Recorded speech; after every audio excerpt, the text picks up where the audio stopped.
Hey, this video is going to be about The Portal Under the Stars. This is the adventure that comes in the DCC RPG core book. It's a zero-level character funnel, and this is, again, going to be another video that's only for judges, so if you are a player, get out of here. Go do something else, because there will be spoilers, and what I'm going to be doing is letting you know some of the things you may face if you run this adventure. It's a great adventure. I've ran it a bunch of times, and if you're introducing people to DCC RPG, more likely you're going to be, this is a good adventure to show them, and more likely you'll be running this adventure a bunch, such as I have. So I've ran it a bunch, and I've ran it at conventions, and I've had a whole different group of people, different groups of people that play it differently or whatever they may do. So I've seen a bunch of what the players can do in it and some of the choices that they'll make. And I'm going to let you know right now how you can, what to look for, what some of these players are going to try to do, how to tweak it to make it better for you, and really just what to expect if you run this adventure. First thing to know is that it should be played with roughly about 15 characters, and that's a good number.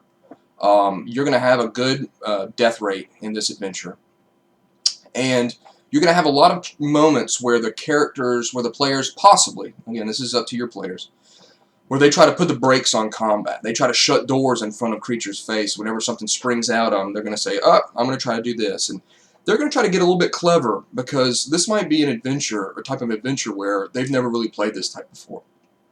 So I'm going to let you know exactly, maybe what to look for in those different rooms. So the first thing to know is that make all your players, when it comes to like intelligence rolls, make them all just roll by player, not 15 characters rolling intelligence rolls. You're going to have some Einstein in the middle of that group roll a 20, and this guy was, he was, picking peas or something in a field a minute ago. Next thing you know, he's a genius about stuff, because I rolled a 20, I know everything about cryptic ancient wizards and warriors and stuff. No.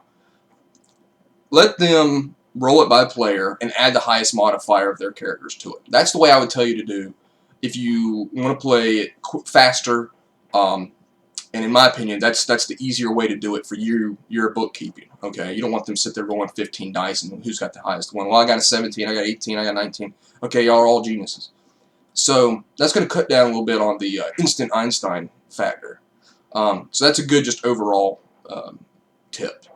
The first door they're going to come to, they're going to try to get those gems, those jewels. That always happens. You run that however you want. If you want them to have them, if you want them to have to be a magical barrier that they can't take those jewels, that's up to you. But they always will try to get a dagger and try to pry out those jewels. The second room, they are going to die. These spears are going to hit somebody, unless they're just very lucky. You rolled terrible. And you're going to have players that say, oh, I was in the back, how was I hit? Well, the players up front do not completely take up the whole doorway. And they're going to duck, describe that those players ducked or they saw it or whatever the case may be. You didn't, and your character took it in the chin, and now he's splattered all over the ground. Now, those players, the other characters, will more than likely try to pick up those spears, and you're going to have to decide whether or not you treat those spears as javelins, where they can be thrown, or they're just two-handed weapons because they're so large. Really, that's all there is about that room. Then they may throw a duck in there to see if those statues attack, or a chicken, or whatever. So that's fun. It's a fun room. Third room is really a deadly room. This statue that shoots fire out of its hand is really going to test them whether or not they're willing to stay together. And hopefully they will stay together.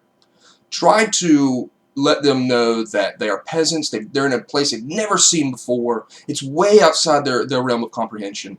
And there's power in numbers. And to stay together to protect each other. They know each other from the town that they lived in, possibly. And they're looking after each other's backs. So to split up the party, this is where they're going to do it. And a bunch of groups is going to go to the left door, and a bunch of others are going to go to the right door. And if that's what happens, that's what happens. You're going to have to run with that. And you're going to have characters not in the room. You're going to have some time issues back and forth. When they get attacked here, when they get attacked over in this room. So that's something you're going to have to play with. Now, make sure you describe to them, because I've had many players, and I've tried to give the best description I can. They still don't understand that the statue, when you say that it's got jewelry on it, it's got a book in its hand, a grimoire, make sure that you tell them that it's like the Statue of Liberty. You can't just go and grab her book out of her hand. It's made into the statue.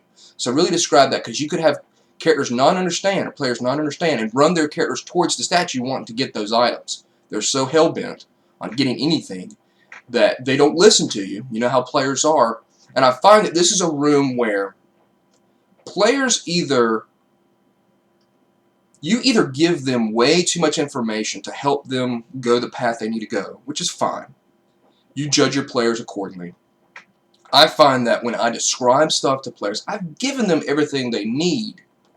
And I hate to say it, but they're just not smart enough to listen to what I said, think about it, and then really noodle it through in their brain and realize, oh, he did tell us that. And if you listen to what he said, that's what he said. Now, they could be doing other things, not paying attention or stuff. You know how players are. So this is a room where that, I think, is going to be challenged. They need to pay attention to what you're saying, give them the information they need, and let them go wherever they're going to go. Now, let's say they go to the left. They're going to go to and kill them in this room. Let's burn them up. That's fun. They go to the left, and they're going to go to the snake room. Now, the snake room is fun. He's a cool creature to describe and make him his voice. You do your best kind of, yes, you can really, have some fun describing how he is. But I tell you, the players are going to try to shut the door on him. They may try to say, hey, how can he attack us all of a sudden instantly because he wins initiative because he's got a high, he's got a good initiative roll. And this is a moment where DCC kind of is a little bit abstract, and they need to understand that with DCCRPG. You've got all these characters. Some of them are going to just kind of stupidly just kind of walk forward and then get attacked. But they're so used to having probably one character and really micromanaging what he's doing. So that's a fun room. It's a little difficult for them sometimes to shut the door. Really explain that there's a door that can be shut in that room, so that when they're searching around, have a character shut that room so they can see the portal, because a lot of characters and players will miss that. Okay. Now you've got the bone room, the skeleton bone room. Now this is a tricky room as well. What you're going to have is you have two options. If you have a player say, okay, my character's going to go, he's going to open up the door, he's going to go into this room that's got the alcoves with the skeletons, the destroyed skulls and stuff. You have two choices. One is have the skulls immediately attack, okay, once they step foot in the room. Now, what that character's going to do, he's just going to hightail it out of there and shut the door. And they may not even search in there anymore. Now, what you've done is, if they're kind of scaredy cats, the lieutenants down at the bottom, the sergeants down at the bottom, they're still going to be alive at the last encounter. Have this, my little tip for you is wait until they kind of get in the room. Show them the skeleton, describe the skeletons, but really try to amp up the weapons. Because as a peasant, he sees some armor, he sees a battle axe. He's going to be, whoa, that's what we need. And I've got a stick, pretty much. So really ramp that up. Oh, I'm going to go into the room.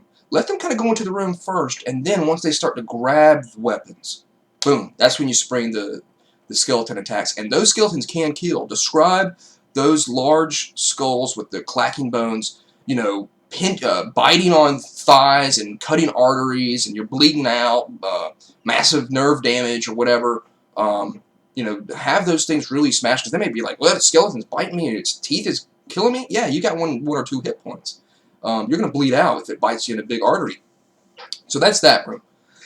The next room, straight across when you enter the big fiery war wizard statue room, that room's got a bunch of crystals in it. Crystal guys. It's got a big pool of water, and really there's not too much to say about this room, other than most players are going to attack these crystal guys. No matter how you describe how docile or how non-threatening they are, there just always seems to be a player that wants to wreck everything, and he's more likely, or she's going to more likely wreck these statues.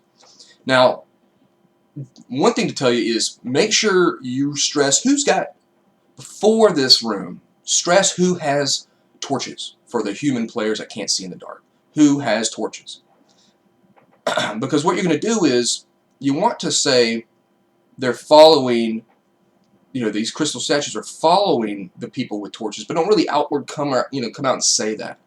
You're kind of giving up exactly the mystery behind these crystal men. That they're moving slowly and they're just trying to go towards the light. Now you've got this pool, and you're going to have characters maybe jump in that to avoid these crystal guys. You're going to have a bunch of players are going to react really different to these guys. Hostile, non-hostile. It's pretty fun to see how the players react to them. And stress to them when they get punched, because they're going to be like, I got punched and killed, because this might be new to a lot of players. If these crystal statues are going to punch you, say they're so strong that your sternum just explodes pretty much. You can just feel the cracking of all your ribs and internal organs and internal bleeding. Break necks, punch you in the face and your neck's broken. So that's how you're going to get around that. They'll probably jump into the water. Someone always tries to pry up these crystals. And really stress that when they pry up one of the crystals on the bottom of the pool, that bubbles come up. And if they do more and more, say more and more bubbles come up. And your players sometimes a little bit smarter than you. They're gonna get that little that bit of information and understand that it's draining out a little bit. And if they do 10 or 20, let them see that maybe there's more and more bubbles, and maybe the water level's gone down just a tad. Let there be an intelligence check or something, and give them a little hint of that. Because what's going to happen is when they get down to the bottom, they're going to open up the door, and they're going to see all those statues, those clay statues. And if they haven't done anything with the pool above it, they might make a rash decision and try to rush in there. They may just close the door and just freak out. Have the statues come alive a little bit later. Always just kind of pause them a little bit. Let the characters and the players get into the room first a little bit. Let them spread out and then spring it on them, because these players are so quick to shut doors and they're so afraid of their little 1 and 2 hit points that they may go into that defensive mode.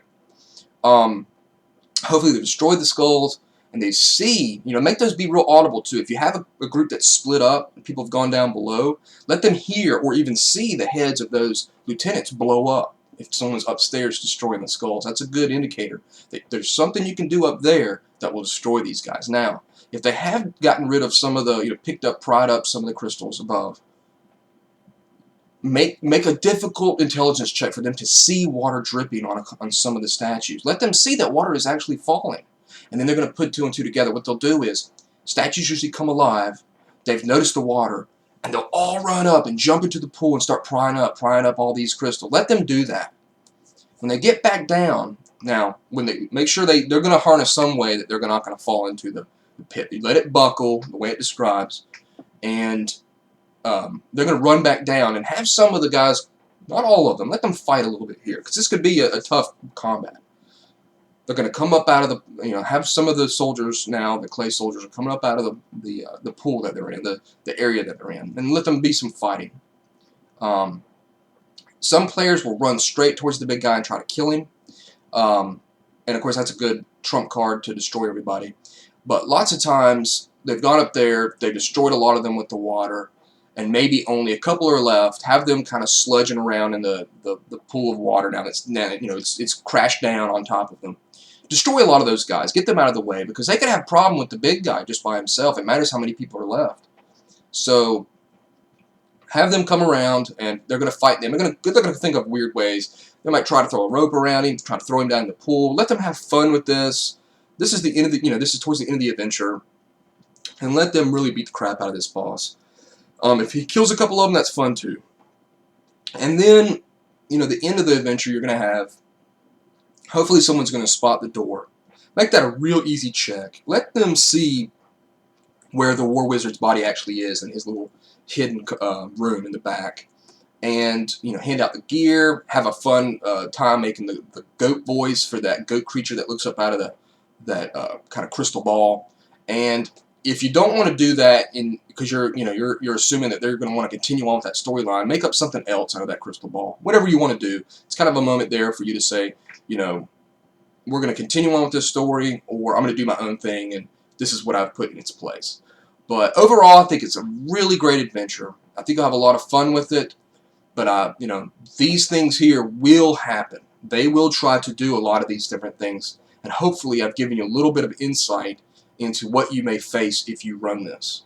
So hopefully you won't have players that are really on the defensive and peek around corners with mirrors and stuff. That's not fun for anybody. DCC RPG really doesn't embrace that, in my opinion. And hopefully they'll be out there and just really sticking together, dying, killing, and they'll figure this out. And this will be a good introduction to DCC RPG. So I hope you enjoyed it. And if you played it and any of these tips have helped, comment down below. I'd love to hear if any of these came up, stories you may have if you ran the adventure yourself. So thanks, guys.